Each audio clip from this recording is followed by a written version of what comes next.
Hello everyone, आज हम theorem 7 कर रहे हैं रिंग्स की। देखो क्या कह रहा है हमारे पास, जो कैरेक्टरिस्टिक है कहते हैं इंटेग्रल डोमेन की या तो फिर वो ज़ीरो होगी या फिर प्राइम नंबर होगी।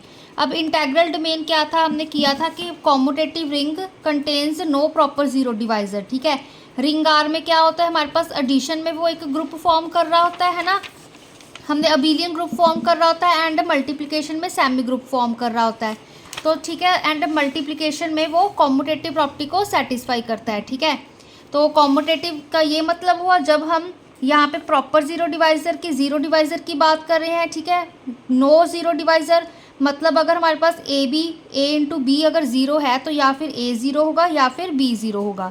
ठीक है, तो जो हमारे पास ये इंटेग्रल डोमेन है इसकी हमने करैक्टरिस्टिक देखनी है कि वो ज़ीरो आ रही है या फिर प्राइम नंबर आ रही है। अब करैक्टरिस्टिक में क्या था हमारे पास, लीस्ट पॉजिटिव इंटीजर होना चाहिए सच दैट के हमारे पास अगर ए हमारे पास आर का उस रिंग का एलिमेंट है। ठीक है, तो मतलब ए को हम एन टाइम्स ऐड करें तो आंसर हमारे पास ज़ीरो आ जाए। ठीक है, एंड हमारे पास वेयर लीस्ट पॉजिटिव इंटीजर होना चाहिए। तो अब देखो थ्योरम के तरफ बढ़ते हैं, क्या कह रहा है। अगर देखो हमारे पास करैक्टर है उस इंटेग्रल डोमेन की ज़ीरो आ गई तो ऑब्वियस सी बात है, कुछ प्रूव करने को बचा ही नहीं। क्वेश्चन में वो ऑलरेडी कह रहे हो कि ज़ीरो हो या फिर प्राइम नंबर हो। अगर वो ज़ीरो ही हम लेके चल पड़े उसको तो कुछ रहा ही नहीं प्रूव करने को। ठीक है, सेकंड हम लेके चलते हैं कि वो प्राइम नंबर है कि नहीं। अब प्राइम नंबर हमें चेक करना पड़ेगा कि वो प्राइम नंबर आएगी कि नहीं आएगी। तो इसके लिए हम क्या लेके चले हैं, लेट कर लिया कि हमने करैक्टरिस्टिक है जो आर की वो हमारे पास एन है। ठीक है, एन कौन सा हमारे पास नेचुरल्स को बिलोंग कर रहा है। अब हम यहाँ पे एक कॉन्ट्राडिक्शन से प्रूव करेंगे, हम लेट कर लेंगे जो हमारे पास करैक्टरिस्टिक है उस आर की इंटेग्रल डोमेन की वो हमारे पास एक कॉम्पोजिट नंबर आ रही है। ठीक है, एक प्राइम नंबर नहीं है, एक कॉम्पोजिट नंबर आ रही है। कॉम्पोजिट नंबर का तो मतलब आप समझते हो ना, जैसे प्राइम नंबर्स ठीक है खुद पे उसके दो ही फैक्टर्स होते हैं, वन एंड वो नंबर इटसेल्फ। ठीक है, एंड जो हमारे पास कॉम्पोजिट होते हैं उससे दो से ज़्यादा फैक्टर्स हों जिसके। ठीक है ना, तो यहाँ पर हमने क्या किया, इफ़ पॉसिबल लेट कर लिया जो ये करैक्टरिस्टिक आर हमने एन ली थी, एन की प्लेस पे हमने कॉम्पोजिट नंबर ले लिया m1 मल्टीप्लाई m2, वेयर जो हमारे पास कंडीशन क्या लेके चल रहे हैं कि m1 m2 है वो स्ट्रिक्टली ग्रेटर देन है 1 से, एंड जो m1 m2 है वो स्ट्रिक्टली लेस देन है n से। ठीक है, अब देखो अगर ये भी एक बार कंसेप्ट बताऊंगी कुछ बुक्स में। ठीक है, इस तरह से अगर आप करोगे तो भी आपको इजी लगेगा। मान लो कि जब मैंने करैक्टरिस्टिक आर की m1 मल्टीप्लाई m2 ली है, मतलब मैंने एक वन एलिमेंट लिया। ठीक है, उस आर में से, तो इस वन को मैं m1 m2 टाइम्स ऐड करूँगी तो मेरे पास आंसर ज़ीरो आएगा। ठीक है, इस चीज़ का ये मतलब हुआ है ना।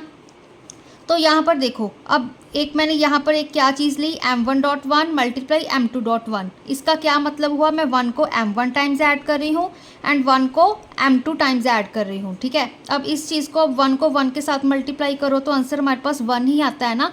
1.1 किया, सारे ऐसे मल्टीप्लाई कर दिए, मतलब m1 को m2 के साथ मल्टीप्लाई कर दिया, तो ये हमारे पास क्या टर्म बन गई, 1 + 1 अप टू यहाँ पे +1 कितना बन गया, m1 m2 टाइम्स। ठीक है, ये टर्म बन गई, मतलब मैं वन को m1 m2 टाइम्स ऐड कर रही हूँ। ठीक है, जो वन है उसको m1 m2 टाइम्स ऐड कर रही हूँ। अब जो ये हमारे पास वन को m1 m2 टाइम्स हम ऐड कर रहे हैं, ये टर्म हमारे पास यहाँ पर हम लेके चले हैं कि वो ज़ीरो के इक्वल है। ठीक है, दैट मीन्स जो ये टर्म इसको ही इसके इक्वल निकाला है ना, तो ये टर्म हमारे पास ज़ीरो हो गई। अगर ये ज़ीरो हो गई तो इससे क्या पता चलता है हमारे पास, क्योंकि आर हमारे पास इंटेग्रल डोमेन है। ठीक है, इंटेग्रल डोमेन ने वही कंडीशन बताई थी ना कि अगर हमारे पास ए बी ज़ीरो होगा तो या फिर ए ज़ीरो होना चाहिए या फिर बी ज़ीरो होना चाहिए। तो यहाँ पर भी या फिर m1.1 ज़ीरो होगा या फिर m2.1 हमारे पास ज़ीरो होगा।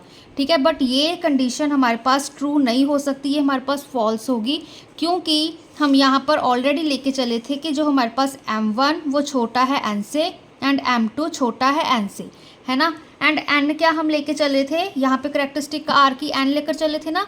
n क्या था, अगर करैक्टरिस्टिक आर की हमारे पास n है, दैट मीन्स n हमारे पास लीस्ट पॉजिटिव इंटीजर था, सच दैट के जब उसको हम रिंग के कोई और एलिमेंट के साथ ऑपरेट कर रहे हैं, मतलब a को जब हम n टाइम्स ऐड कर रहे हैं तो आंसर ज़ीरो आ रहा है। बट यहाँ पर इसके अकॉर्डिंग क्या आ रहा है कि हमारे पास n से भी छोटा एक m1 एंड m2 एग्जिस्ट कर रहा है, सच दैट जब हम कोई उस रिंग आर का एलिमेंट वन ले रहे हैं तो उसको हम m1 times m2 times add करें तो हमारे पास आंसर ज़ीरो आ रहा है। ठीक है, सिमिलरली अब यहाँ पर देखो, अगर यहाँ पर देखो मैंने composite number n is equal to m1 m2 लिया है, ठीक है।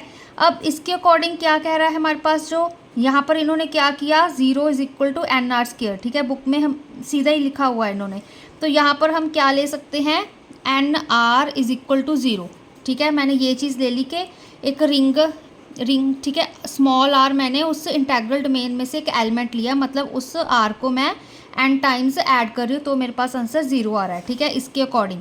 अब ये n की वैल्यू हमारे पास क्या थी, m1 m2, ये पुट कर दी, ठीक है। यहाँ पे हमारे पास क्या था, r इज इक्वल टू 0। देखो अब यहाँ पर मैं दोनों तरफ r को मल्टीप्लाई कर ही सकती हूँ, ठीक है, कोई फ़र्क नहीं पड़ता। यहाँ पे अगर हम मल्टीप्लाई करें तो इसका क्या बन जाएगा, square, r multiply r। Right hand side करेंगे, 0 मल्टीप्लाई r कितना होता है, 0। तो यहाँ पर हमारे पास क्या टर्म बचेगी, m1 m2 r स्क्वायर, ठीक है, ये टर्म बचेगी हमारे पास। अब यहाँ पर भी देखो यही चीज़ आई है, m1 m2 r स्क्वायर, ठीक है। इस चीज़ को हम इस तरह से बना सकते हैं। तो फिर से वही चीज़ की, अब r स्क्वायर को मतलब अंदर ऑपरेट कर दिया, r मल्टीप्लाई r लिख लो चाहे यहाँ पर, ठीक है। तो m1 r लिख लिया एंड m2 r लिख लिया, ठीक है। इस चीज़ को हम इस तरह से लिख सकते हैं। तो फिर से वही, अब क्योंकि r हमारे पास क्या था, एक इंटेग्रल डोमेन था। अगर r इंटेग्रल डोमेन था तो हमारे पास क्या होता है, अगर a भी हमारे पास 0 है तो a 0 होगा या फिर b 0 होगा। तो इसके अकॉर्डिंग यहाँ पर m1 r 0 होगा या फिर m2 r 0 होगा। बट ये चीज़ ट्रू नहीं हो सकती, क्योंकि हमारे पास करेक्टरिस्टिक r की n है, n हमारे पास लीस्ट पॉजिटिव इंटीजर था, सच दैट कि हमारे पास जो करेक्टरिस्टिक है r की n आ रही थी, ठीक है ना। मतलब जो हमारे पास एन ए था वो हमारे पास 0 आ रहा था, ए को मतलब n टाइम्स ऐड कर रहे थे तो 0 आ रहा था। बट यहाँ पर क्या आ गई, अगर हम m1 r इक्वल टू 0 कर रहे हैं, m2 r is equal to 0 कर रहे हैं, तो हमारे पास क्या आ गया, m1 m2 n से भी कोई छोटे हमारे पास नंबर मिल गए, जिनको हम, ठीक है, उस इंटेग्रल डोमेन के एलिमेंट के साथ ऑपरेट कर रहे हैं, तो हमारे पास आंसर्स 0 आ रहे हैं, ठीक है। ये चीज़ हो नहीं सकती, तो इससे कॉम्पोजिट नंबर लेके चले थे n को हम, ठीक है ना। बट तो ये चीज़ तो पॉसिबल हो नहीं सकती, कॉन्ट्राडिक्शन आ गई। तो इससे क्या पता चलता है, n हमारे पास क्या होगा, प्राइम नंबर ही होगा, ठीक है ना। एंड क्रॉलरी देख लो, ये स्टूडेंट्स जब आप MSc में फील्ड थ्योरी करोगे तो तब आपको ये क्रॉलरी आएगी कि जो करेक्टरिस्टिक फील्ड की होती है वो ज़्यादा तो 0 होगी या फिर प्राइम नंबर होगी, ठीक है। तो ये हमारे पास इसकी थ्योरम थी।